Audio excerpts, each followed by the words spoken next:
नमस्कार दोस्तों, मैं हूं इस समय फरीदाबाद में एक मेट्रो स्टेशन पर और यहाँ से होती है मेरी ट्रिप की शुरुआत। मैं इंतज़ार कर रहा हूं जनकपुरी जाने के लिए मेट्रो का, क्योंकि जनकपुरी में मुझे एक फ्रेंड से मिलना है, जहाँ से हम 3 दोस्त मिलकर रोड ट्रिप करेंगे मैक्लोडगंज का।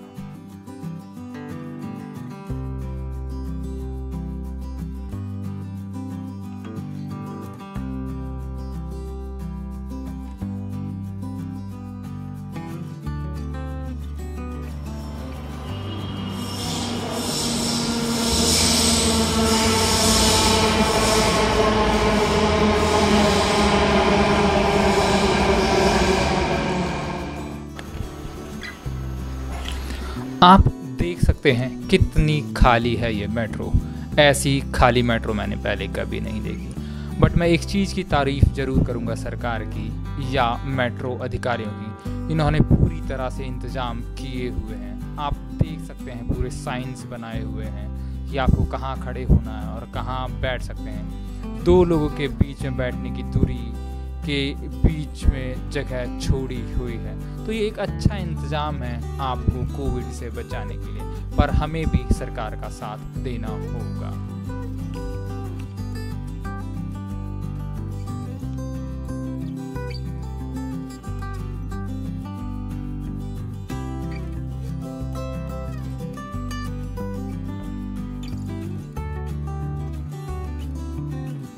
और ये हैं वो मेरे मित्र जिनकी मैं बात कर रहा था।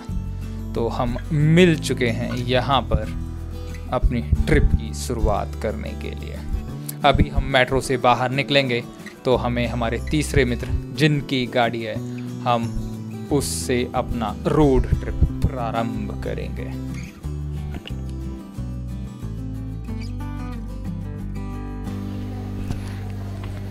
ट्रिप स्टार्ट करने के लिए सबसे पहला काम था हमें अपनी कार में पेट्रोल की टंकी फुल कराने का। सो हमने सबसे पहले वो काम पूरा किया। उसके बाद हमने लगाया जीपीएस, जो था पूरे मैक्लोडगंज के लिए। जो रूट हमने फॉलो किया था वो था बेसिकली दिल्ली, सोनीपत, पानीपत, करनाल, कुरुक्षेत्र और अंबाला होते हुए हम चंडीगढ़ और जीरकपुर को छोड़ते हुए आनंदपुर साहब पकड़ते हुए नंगल, ऊना, देन मंडी, ये था हमारा पूरा रूट। और ये हाईवे काफ़ी अच्छा बना हुआ है।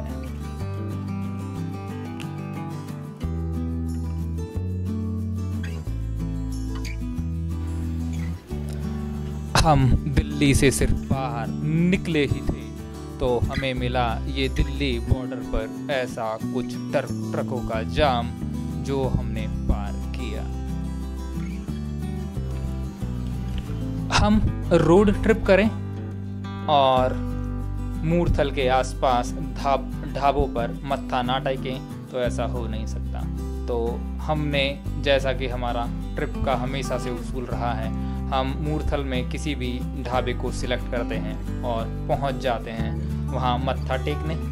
तो हमने एंट्री करी अमृत सुखदेव पे, जहाँ पर हमारी थर्मल स्क्रीनिंग हुई और हमें सैनिटाइजर पकड़ाया गया और फिर हमने एंट्री करी।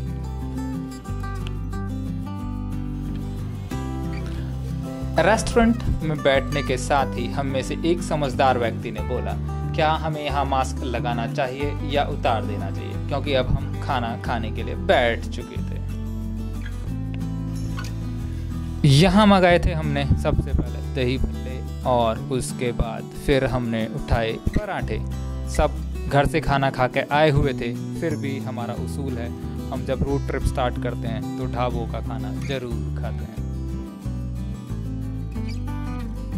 अमृत सुखदेव पर खाना खाने के बाद हम वहाँ से निकले और अपनी जर्नी की शुरुआत कर दी वहाँ से। हाईवे काफ़ी अच्छा है तो हमें दिक्कत नहीं हुई, बट कुछ एक जगह है जहाँ पर लाइट्स नहीं है, वहाँ पर आप सभी को थोड़ा सा केयरफुल होकर ड्राइविंग करने की ज़रूरत होती है, क्योंकि ये हाईवे है, थोड़ा ध्यान रखिएगा। वैसे मैं बता दूँ फॉर योर इन्फॉर्मेशन, अभी जो सोनीपत के आसपास है कुछ काम चल रहा है हाईवे पे, आई थिंक उसको चौड़ा कर रहे हैं, तो थोड़ा सा अभी उस वहाँ पे आपको थोड़ा ट्रैफिक जैम मिलेगा स्टार्टिंग में, बट जैसे ही आप सोनीपत पार करते हैं आपको पूरा हाईवे पूरा साफ मिलेगा।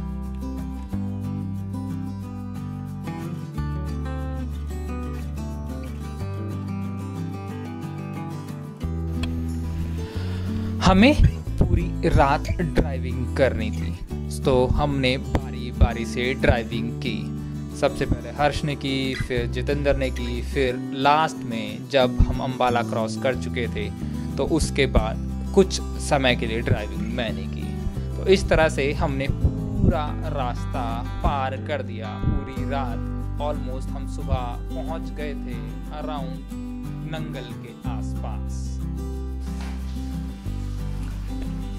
नंगल रेलवे कॉलोनी से बाहर निकलने के बाद हमने गाड़ी लगाई साइड में और उठाया सुबह सुबह उगते हुए सूरज का आनंद, क्योंकि हमें दिल्ली में ऐसा नज़ारा देखने को बहुत कम ही मिलता है।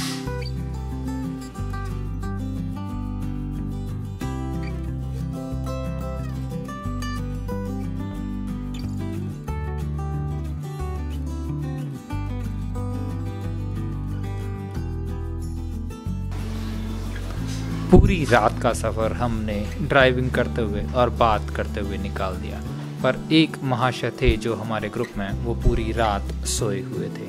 अब बारी थी उनकी ड्राइविंग करने की।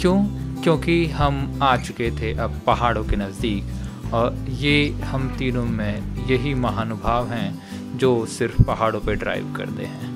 तो टाइम भी हो चुका था वैसे सुबह गाड़ी पे ड्राइवर बदलने का, तो हम एक जगह रुके और गाड़ी इनको उठाकर इनके हाथ में थमा दी गई कि आगे की ड्राइविंग अब सिर्फ ये ही महानुभाव करेंगे।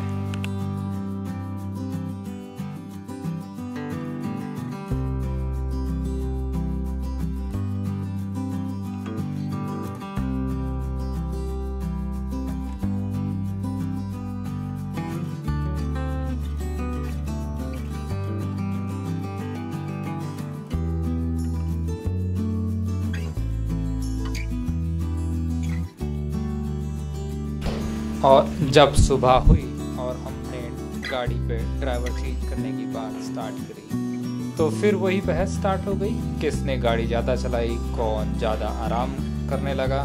तो वो बहस पूरी होने के बाद अल्टीमेटली गाड़ी इन महाशय को चलानी पड़ी, क्योंकि इनको हमने सोने का पूरा मौका दिया था पूरी रात में, ताकि ये पहाड़ों पर ड्राइविंग कर सकें और फिर हम आराम करेंगे।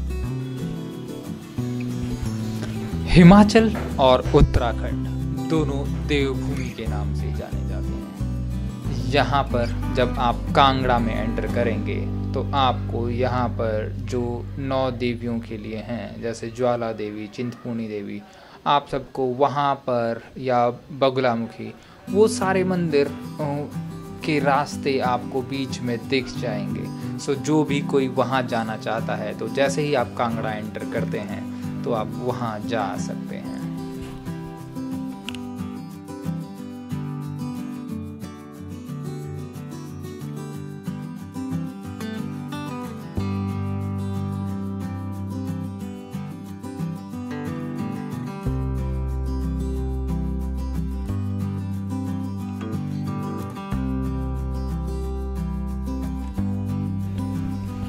एक चीज़ मैं यदि आपको बता दूं, ये जो जीपीएस वाली दीदी है ना, यदि आप पूरी तरह से इनके भरोसे जा रहे हैं तो कहीं ना कहीं स्टेट हाईवेज़ पर ये आपको ले जाके ऐसी जगह का रास्ता दिखाएंगे जो आपको बीच गांव से निकाल देता है। ये क्या करती हैं, कभी कभार ये टोल बचाने की पूरी कोशिश कर जाती हैं। दूसरी चीज़ हमारे साथ हुआ था कि हमें इसने मेन रोड से ना निकाल कर नंगल के आसपास जो मंडी लगती है वहाँ से निकाला। तो ध्यान रखिएगा, आप थोड़ा टोल बचाने की जगह आप एक बार रूट यदि आप चेक कर लें उस पर कैसा दिखता है।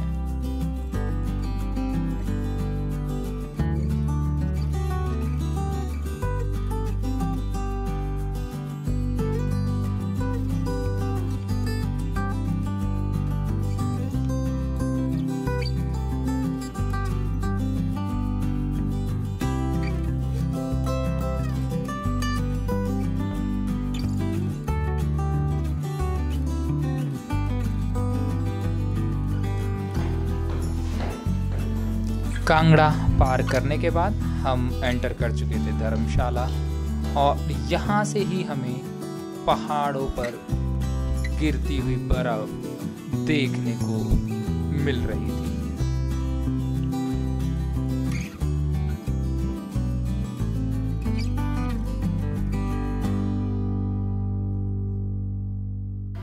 जैसे जैसे हम धर्मशाला से मैक्लोडगंज की तरफ जा रहे थे, पहाड़ की चढ़ाइयाँ थोड़ी सी मुश्किल होती जा रही थी। मैं थोड़ी नहीं बोलूँगा, बहुत मुश्किल होती जा रही थी, पर उसके साथ ही जो नज़ारे देखने को मिल रहे थे बेहतरीन घाटियों के, वादियों के, और सामने पहाड़ों के जहाँ बर्फ़ गिरी हुई है, आपको एक अद्भुत नज़ारा ही देखने को मिलता है।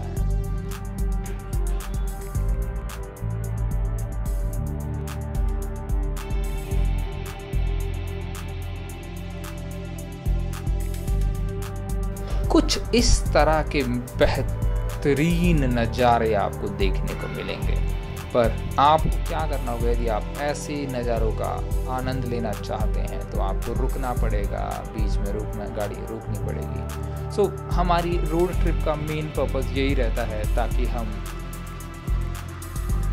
जहाँ चाहें वहाँ रुक सकें और उस खूबसूरती का आनंद उठा सकें।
मैक्लोडगंज पहुंचने के बाद हमने गाड़ी लगाई पार्किंग में और स्टार्ट कर दिया अपना होटल का सर्च। एक अच्छा सा होटल मिला हमें जिसका व्यू भी काफ़ी अच्छा था। दलाई लामा टेम्पल के पास था वो। तो हमने वहाँ पे किया चेक इन और किया आराम पूरे दिन भर, बिकॉज हम थक चुके थे पूरी ड्राइविंग से। मैक्लोडगंज की मेरी पूरी ट्रिप की जो पूरी डिटेल है, आगे हमने क्या क्या किया, हमने ट्रैकिंग की, हमने भागशू नाग टेम्पल गए, उन सब के बारे में मैं आने वाले वीडियो में ज़रूर बताऊंगा। और आप उनसे जुड़े रहने के लिए प्लीज़ मेरा चैनल सब्सक्राइब करिए और मुझे बताइए कि क्या और मैं ऐड कर सकता हूँ जिससे आपको जानकारी और इन्फॉर्मेशन मिले।